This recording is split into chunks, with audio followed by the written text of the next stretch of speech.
Hello and welcome to The Sacred. My name is Elizabeth Oldfield, and this is a podcast which explores our deepest values, the stories that shape us, and how we can get better at navigating our multiple deep divides. Every episode, I interview someone who has some kind of public platform. I speak to them about how they use their voice and what they've learned about dealing with difference. Do you fancy checking out our back catalogue? You'll find journalists, artists, archbishops, novelists, politicians, and many more from a wide range of points on the political, religious, and other kinds of spectrums. Hopefully you'll find someone quite quickly that challenges you, that is different from you. But I hope the experience of listening to them will really help build understanding and illuminate how they see the world. Thank you so much for those who are leaving us reviews and rating the podcast and sharing it with their friends. It feels a really strange thing often, putting these conversations out in the world, not knowing how they're landing or if anyone's really listening. So I just love it when you get in touch. Easiest way is probably Twitter on @sacred_podcast or me directly @ESOldfield. But you can also email us at sacredpodcast@gmail.com. Let me know if it's sparked a thought or it's changed the way you think about something or somebody. It really does make my day when I get those little insights into what's going on in your lovely listeners' heads. In this episode, you'll hear a conversation I had with Mike McHargue, also known as Science Mike. Mike is a podcaster of very long standing. It's fair to say he was definitely an early adopter leading the charge. He's formerly co-host of the Liturgists, and he's the host of Ask Science Mike, and he's now host of the Cozy Robot Show. He's also an author of Finding God in the Waves, and more recently, You're a Miracle and a Pain in the Arse. We spoke about his upbringing as a fundamentalist Southern Baptist, the process of him losing his faith, and then finding his way from atheism to contemplative Christianity via science and an ecstatic experience. We explored his sacred value of equity and how we as humans tend to process trauma after we leave a tribe. We also discussed his experience being diagnosed with autism in his 40s and why he thinks it's really important for him to publicly identify as disabled to help change some of the narratives and preconceptions around disability and ableism. I really enjoyed listening to him, and I hope you do too. Mike, we're going to go in the deep end, as we always do, with this word sacred, which I like for its heft.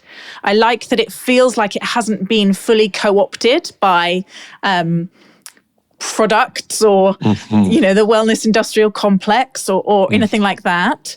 But it means different things for different people. I'm really trying to just get at deep values, deep principles. This one clue that we get to it is if someone offered you money to give this thing up, you might get that disgust reaction, the ick factor come out. You can bracket out your family. You've had a bit of time to think about it. What comes up for you as a possible idea of what might be a sacred value to you or something you hold sacred? The inherent equity of every person. I've been on a journey for many years now where the practice of contemplation and my spiritual development leads me to places of peace and contentment and fulfillment about my life. The more simple my life gets, the more I seem to enjoy it. But that same contemplation leads me to an increasing place of unrest and ill ease over the lack of equity in our world. And I've become so conscious of the price other people around the world pay for my simple life. The energetic electrons moving across cables to bring me electricity, to do Zoom calls and have lights. Some of that energy is coming from ancient stores that were deep in the bowels of the earth, placed there slowly over time, and we release them suddenly, it changes our climate. And that impacts, tragically, the poorest people in the world the most. I've become increasingly conscious of it and often frustrated with what I am able and not able to do in response to it. Thank you. One thing that various other people have occasionally said to me as their sacred value, and the joy of this question is I get a huge range of responses, is questions. And I did wonder, I'd like to sort of try and guess what people's might be.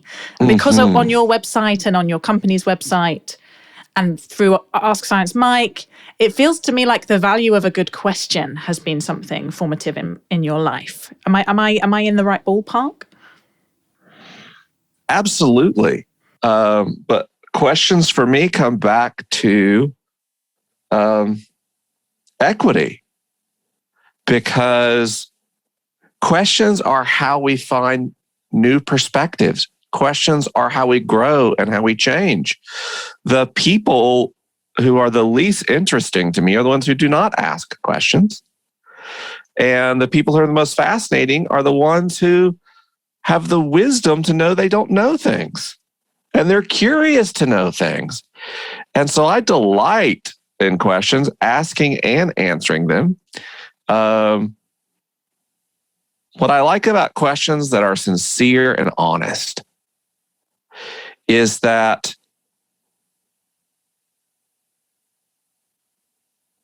it helps us to grow together. When I am not afraid of looking unsophisticated or unintelligent, or like I'm not in the know about something, and I ask a sincere question, and someone else knows my question is coming from a place of sincerity and answers it, there's like this remarkable savings, because, you know, we've all got a little vault of seconds that we get. We don't know how many seconds are in our account. Sometime we'll run out. And my favorite thing in the world is to study deeply an issue or a topic. And it might take me weeks or months to come to some place of understanding. But then if someone asks me a question and I can catch them up on my weeks or months of work in minutes, that feels like a miracle occurred. I mean, it's remarkable. And, you know, before the pandemic, I made my living doing stage events. That's how I paid my bills. And I don't know of any other kind of public speaker or performer I've ever seen who their entire speaking career was just answering questions. But I delight in it. And I also delight in it because if I walk in with an agenda of things I want to say and I want to share, then we're centering my perspective and my needs. But when you walk in and everything is based on questions and dialogue and exchange, something unique happens in every room. And whatever it is particular to what that room of people needed. And so I think you've so brilliantly dug in here on questions as a value. And I would say, like, if, you know, my value system was a flower, then questions would be certainly one of the petals that surrounded that center notion of equity. Thank you. Well, we'll come back to that. I was thinking of you as a sort of agony uncle as I was kind of conceiving of your role in the world, but I want to wind the tape back to get a sense of your journey to really locate you in a narrative. So I'd love to hear a bit about your childhood and particularly any big formative ideas, religious, philosophical, political, that have really shaped you. Well, I grew up in the southeastern United States, and I was a fundamentalist Christian as a child. And there are a lot of values I've had to shed from that experience over time. And I would imagine that for most people, those are self-evident. Like wouldn't be particularly interesting to go and talk about the values I've shed. What's interesting to me is how much the values I was taught as a fundamentalist Christian have actually stuck with me. Like the core things, not the theology stuff. Well, who cares? But the values underneath them. What do I mean? Every person is worthy of love and has dignity and worth. It is important to be honest and to conduct yourself with integrity. God loves everyone. God pays special attention to those who are somehow lost or left behind. You know, those are the things I heard in Sunday school and in church every week. And those are really good values. I'm glad I was taught those things. It was fundamentalist Christians who taught me the importance of, well, if you're going to get married, you better really love and pay attention to your wife. If you're going to be a parent, you better work hard to be a stable and supportive presence in the life of your children. So I have reflected on and am so grateful for those lessons. And I've realized how much, you know, those basic character fundamentals, those basic ways of seeing and relating to human people have remained the foundation of who I am, even as obviously my faith journey has gone pretty far from those roots. I mean, I think many of those things I would call theology, to challenge you on it gently. Yeah, that's fair. Tell me how you lost that form of faith. Two things, really. Just two simple things. The gap between what spiritual leaders in my life said and what they did was one. So, you know, if you're growing up in a conservative religion, that really one of the tent poles is shame around sex and sexuality and sexual behaviors. And then it seems like every leader in your faith journey is, you know, violating their own sexual ethic in some way. So they're like preaching this one thing, then doing something else, which is very frustrating to me. And then the kind of logical nonsense that comes with fundamentalist faith. Like when I looked at what I guess I'd call the superficial theology, not the deeper, truer theology when I've just discussed, but the superficial stuff like what is the Bible? What happens when people die? You know, who is God? Those things didn't add up. And I didn't learn that because I'm clever or because I studied the Bible a lot, though I did. Honestly, the thing that really brought it all down for me at first was having a gay friend. You know, here I am, a conservative evangelical, and my faith tradition tells me that my friend, their very identity, the very way they experience love is sinful. It is wrong. It would separate them from God. And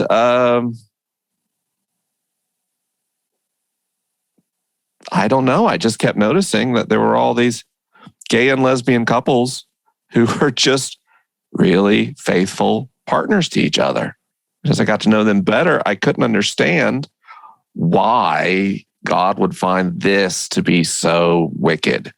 It actually started to make me feel angry with God and sick to my stomach. So I started really, really studying, you know, not the Bible, but scholarship about the Bible. I'm trying to avoid overly churchy words. And I had to go through a period of no belief at all. I became an atheist because I felt the teachings of Christianity. And at that point, I couldn't tease out different traditions within the faith. we're all brutal and anti-human. There's a little moment. Forgive me. Go ahead. There's a moment in your book that really stuck with me where it sounds like there was a period where you were teaching Sunday school and still a deacon and going to church and then spending all your spare time on atheist forums on the internet. That must have been psychologically quite discombobulating. Oh my gosh. So discombobulating. That's the perfect word. It was confusing and overwhelming. And only now, years after I wrote that book, do I realize how much a toll it was having on my mental health to compartmentalize things so severely and to try to manage everyone else's feelings for them. Because I was afraid to tell my family that I wasn't a Christian lest they be hurt and felt harmed. I was afraid to tell people at church I didn't believe, thinking they couldn't handle that fact. And so I just tried to manage everybody's feelings basically by lying. I would pretend to be a Christian, and even though I no longer had faith, I still saw value in it because I saw so many lives positively impacted by faith community. And so I had my kind of secret agent atheist phase, and I taught Sunday school, and I tried to teach humanistic concepts using scripture, and it went more well than it had any right to. But it wasn't sustainable. Honesty is a deep value of mine. And no matter what my motivation, that level of duplicity wasn't something I could sustain over time. So I've read, I know you had a period as an atheist and then an ecstatic encounter and a journey through science to somewhere different. But I'm also aware that book was written a few years ago, and I always feel like asking people, how are you doing on the God thing now is a very sensitive thing. And so I just want to ask you for the rest of that story, being aware that it might not stop where the book stopped, and it's probably like it is for all of us, still evolving and live and maybe different from day to day. Well, first of all, I'd love to point out one word you said that is so perfect, the ecstatic experience. That tells the whole story for me. I went through a period where I didn't believe. I was starting to tell friends and family I didn't believe anymore. It was going better than I thought it would. And it's funny, Finding God in the Waves was published in 2016. But that book still sells every month. I mean, there's people, I think a new set of people every day find themselves in need of that book. So I'm glad it's out there. And you're right, my journey has kept evolving since then. But I had this kind of ecstatic experience where I felt divine union. I felt God's presence. And it absolutely convinced me I had brain cancer. I mean, I was just totally sure that I had brain cancer, because what else could describe like seeing a bright light and experiencing the presence of God if you have a materialist understanding of the world? And I got a CAT scan and an MRI, and was actually pretty let down when there was no even benign tumor putting pressure on my visual cortex, Sorry to interrupt, but did it feel like you'd been through this traumatic experience of letting go of those beliefs, and then there was an inconvenient breaking in? I can just imagine what do I do with this data point? I was good. I liked being an atheist. Like humanism, was very to this day. Humanism and atheism for me is a very satisfying explanation for the world we observe. But I had this most beautiful singular moment of my life. I think in the book I described it as the world fell away like a veil lifted from our bride's face on our wedding day. I mean, it was beautiful and inconvenient. I mean, I was ready to go back home, tell everybody I don't believe in God anymore. I'm not going to go to church anymore. I am going to devote myself to the betterment of the world via the only saviors humanity has, and that is humanity. And instead, there was that light. But I liked it. And I also realized how much I missed it. I missed like having a tough day and being able to talk to God about it. So I tried reading the Bible again. That did not go well. The Bible still seemed ridiculous and ancient and off. So I started studying like anthropology and sociology and neuroscience to try to understand, like, can you do faith and have it be healthy for people? Because I at least I don't want to do harm to myself or harm to others by chasing this light. So I found a bunch of neuroscience research that showed not only that faith can be beneficial, but kind of described like what makes it beneficial versus not. A lot of that has to do with how people conceive of God. And I looked at, through sociology and anthropology, what faith community has, what benefits it has, what practices lead to kind of the in-group, out-group tension and which ones don't, which was a very important thing to me. I didn't want to get into insular faith practice that kind of encouraged the xenophobia that can happen in conjunction with faith experiences. And once I figured out there was like a brain-body, social, healthy way to pursue faith, I decided I would just start pursuing these faith experiences without answering the philosophical existential questions about God. And before long, I found out, I thought I invented that. Nope. That is a very old practice in faith and including Christianity. And I realized there's this whole tradition of Christian mysticism. We experience God, can't explain God.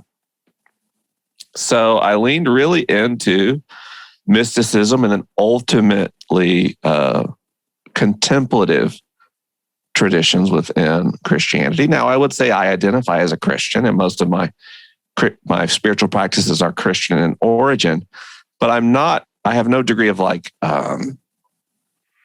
exclusivity in my faith practice. I will just as happily sit and practice spirituality with someone who is Hindu or Muslim or Jewish or a pagan. I don't care. Like if your faith leads you to a place of loving others, I'm so excited to journey with you. But my investment in time and energy is in the Christian church, and those stories and those practices are easiest for me to access the divine. And my theology and my faith practice hasn't changed much since finding God in the waves. What happened, though, was a more open approach to faith that was less judgmental towards myself, less judgmental towards other people, started creating space in my life.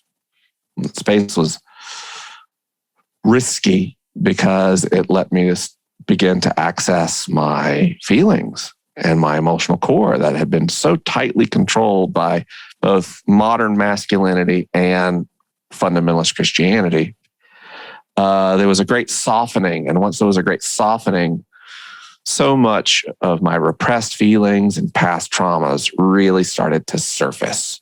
And so I had several years where, I was having a mental health crisis publicly because, I'm a writer and a speaker, and my whole, as we've discussed earlier, my whole approach to public work is to just be honest. I'm not terribly performative. And so as I was going through these things, I would just tell people, I am going through these things. And that's been, I don't know, when we talk about sacred, like, and spiritual, to me, the work I do in therapy or the emotional work I do feels just as much a part of my spiritual experience and feels just as sacred as when I spend time in contemplation or prayer or meditation, I speak to a lot of guests about their values and the places that they belong. And it feels like we're always coming up against these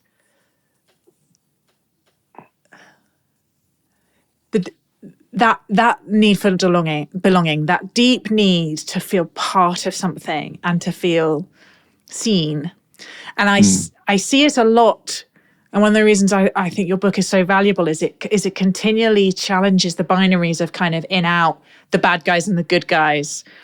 And I've been reading and thinking a bit about the kind of ex-evangelical movement in the States, the sense of those who have grown up in a similar background to yours and then left it. A lot of them are finding a sense of belonging and community under that label of ex-evangelical. And I think some of it is really kind of healthy and is helping people process. But a lot of it, for understandable reasons, feels that it's becoming exclusive in and of itself, or its tendencies can be. And in that, it feels to me like when we leave a tribe, and it's traumatic, right? That process of shedding a sense of belonging, wanting to find somewhere else to belong is such a natural and healthy thing. You write a lot, speak a lot about empathy. I am so interested in these tribes. How do you think we as humans balance that desire to be part of something, but not allow it to have hard edges, really, to become an exclusionary process? It is quite an accident. But evangelicalism creates cycles of emotional abuse for its adherents. And for children who are raised in the evangelical church, some essential skills of emotional regulation and emotional awareness are not developed and are stunted instead. And so people deconstruct their faith experience and their political orientation and their sexual orientation as they leave the evangelical church. But there's no support system to help them learn to relate to their feelings or to regulate their feelings. And in the absence of some strict authority, they're just left to their own devices. And so what you see in ex-evangelical spaces, and I say this with considerable personal experience, is a collective traumatic outgassing. All these hard feelings, all these hurts, all these wounds, no longer constrained by a fundamentalist faith tradition, come out and people get really dysregulated, and they get really dysregulated each other. And their trauma expression triggers someone else's trauma, and it's this re-triggering and often deepening cycle of trauma. And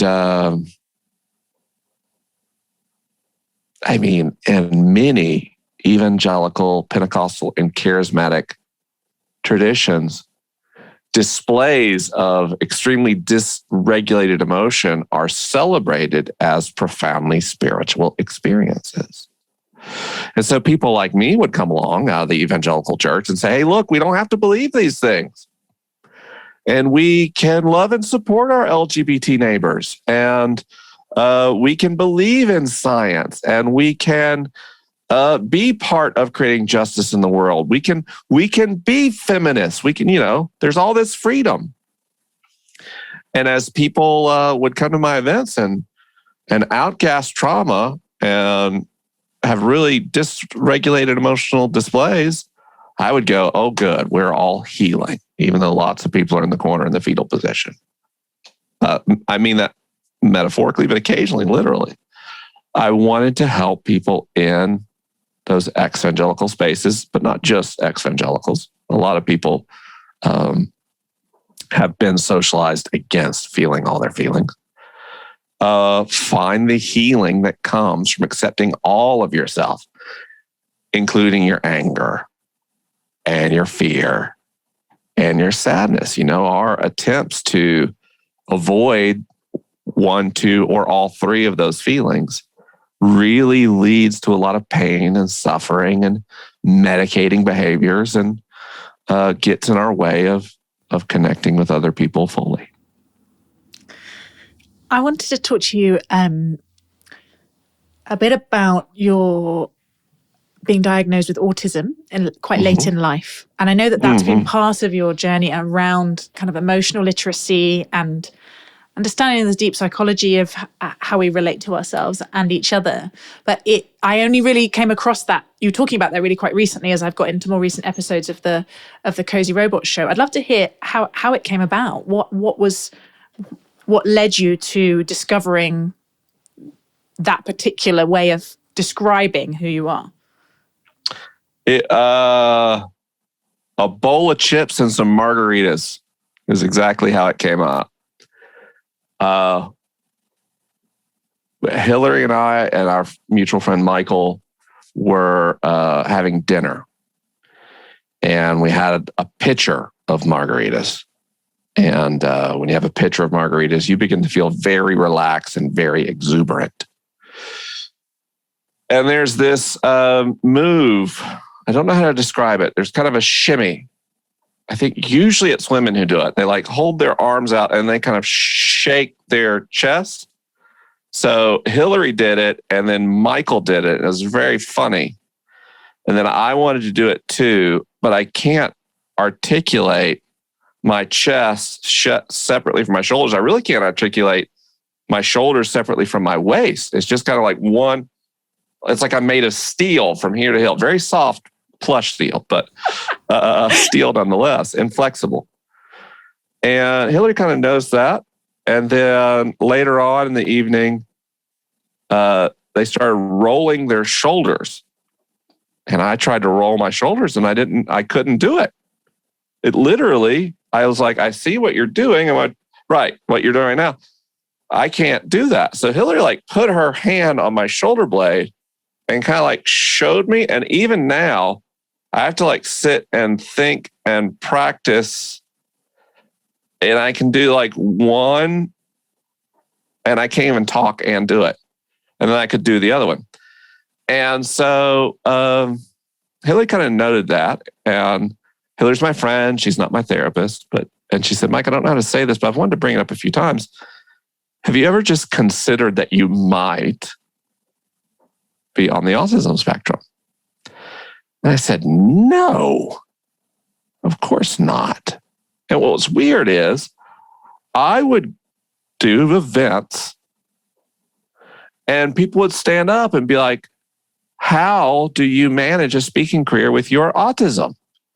Or autistic people would stand up and ask me questions about how to cope with certain things from one autistic person to another. And I would be like, I'm sorry, there's been some misunderstanding. I don't have autism.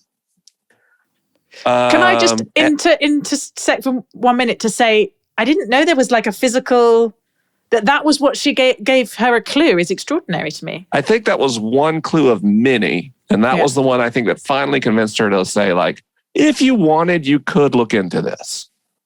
She wasn't diagnosing me. She did not diagnose me, but she was saying, if you wanted, you could look into this. And my wife, Jenny, has been saying for more than a decade, I think you're on the spectrum. And I'd always told her, like, don't minimize autistic people by comparing what you see. And anyway, I was very wrong. So I went and got like tested. I did the whole thing, talked to a panel of experts. It's very expensive. And the results were not ambiguous. It can be difficult to diagnose adults with autism. And they said it was not a difficult call for me. And I was in my 40s. I mean, that was wild.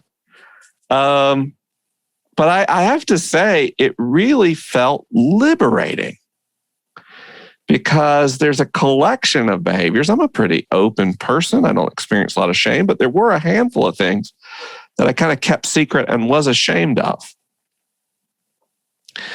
And it turns out literally all of them are symptoms of autism spectrum disorder, every single one. And so it was nice to know I wasn't just weird or off or strange. I'm autistic. I am neurodivergent. My brain is structured in subtly different ways from most people's brains. And in my case, my autism does present me with some gifts. I can read incredibly quickly with a very high degree of retention. Most books I can read in 90 minutes, 2 hours. Remember almost everything I read, especially nonfiction. And I have really, really high recall. I kind of built a career out of it. But it also means like there's a lot of things other people do effortlessly that either require extraordinary effort, like rolling my shoulders, or I just can't do at all. And it's been very strange to be 43, I think. And for the first time in my life, like identify as disabled. It's an unexpected turn, to say the least. I wanted to ask about that because you've been writing a bit recently about identifying as disabled and the journey around realizing how public narratives work in this area. So I'd love to hear particularly around autism in particular and maybe disability in general. Do you think we're making progress around these divides? And what is there still to do? We are absolutely making progress. And there's a lot to do. Our global cultures have become very obsessed with money and profitability. And people critique capitalism, and rightly so. But at this point, it's not just restricted to capitalist economies at all. And when we focus on profits and profit margins as kind of the primary metric of success for both people and societies, it makes it very hard to justify creating a world that is accessible to everyone. In really simple ways, ramps and elevators are expensive for people with limited mobility. But it also has to do with like the structure and patterns of work. One of the things I do in my career is I appear on camera. I do on-camera appearances. I make series and shows.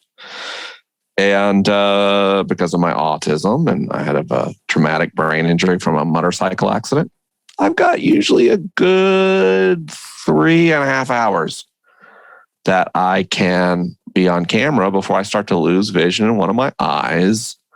And then my speech will slur. And ultimately, if I keep trying to shoot, I'll start kind of drooling uncontrollably as my brain just has enough. And I know that I mean, you and I are talking right now, and I'm coherent and I'm clear, but what the brain injury really means, like, I'm kind of bright in the morning and then fade throughout the day. And if I do something like a shoot that's intense, I fade much more quickly. And in my case, that means like a combination has to be made on a shoot schedule that actually makes it more expensive to make a program, because you can't really hire like reasonably gaffers and camera people on half-day blocks. They get hired to work a day. And it literally, if you're going to put me on a program, it's going to take twice as long to make it as if you got someone who is not disabled. And that means I have to work with media partners who have a deep belief and investment in equity and accessibility for disabled people. And not every company does. And that is like the highest level of disability privilege I can imagine. But that plays out in almost every occupation or line of work a person could have. Companies go, well, gosh, it's just more expensive to work with a disabled person. And so most cultures and countries have laws against that kind of discrimination, but they find ways.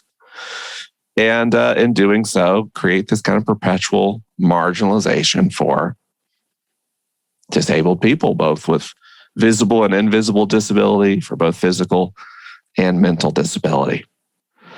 And so the reason I talk about disability so much and so openly now is I want people to make the connection between how much I might have done in their life and how much my work might have helped them, and the fact that I'm a disabled person, and therefore how much we as the world societies are missing out that we aren't hearing from every person, including disabled people.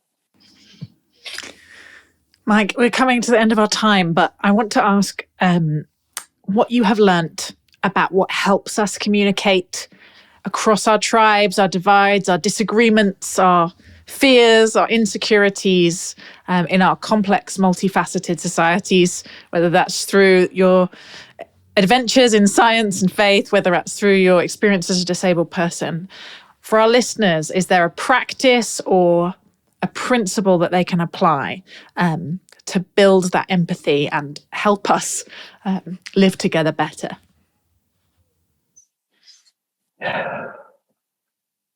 It is never what you say that builds a bridge across gaps of difference.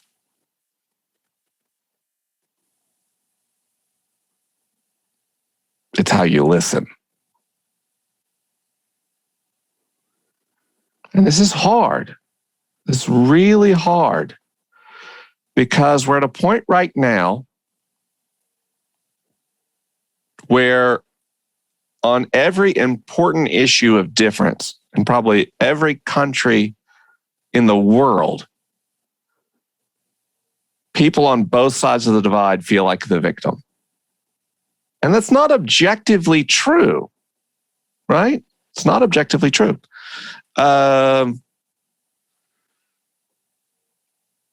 Conservative whites in the United States are not actually the victims of Black Americans who are formerly enslaved, right? It's just not true. But there's a feeling of assault on their culture and their way of life. And so I am a persuasive speaker. And I'm charismatic and I'm charming and words come easily to me. And if I bring that approach into conversations with people on the other side of a political or ideological issue, I will get nowhere. But if I say, what's been hard in your life this year? If I start by listening, and then when I've truly listened, not with an agenda, but actually paid attention, actually heard someone's pain, heard someone's fear, and affirmed the validity of it, then often you can draw a line of connection to say, you know, these people have that experience too. They experience that fear as well. And we can start to draw on the threads of our genuinely shared humanity, as opposed to the fear and neuroses that lead us to believe other people are our enemies instead of our partners in making a world together. Mike, thank you so much for speaking to me on The Sacred. It was truly an honor.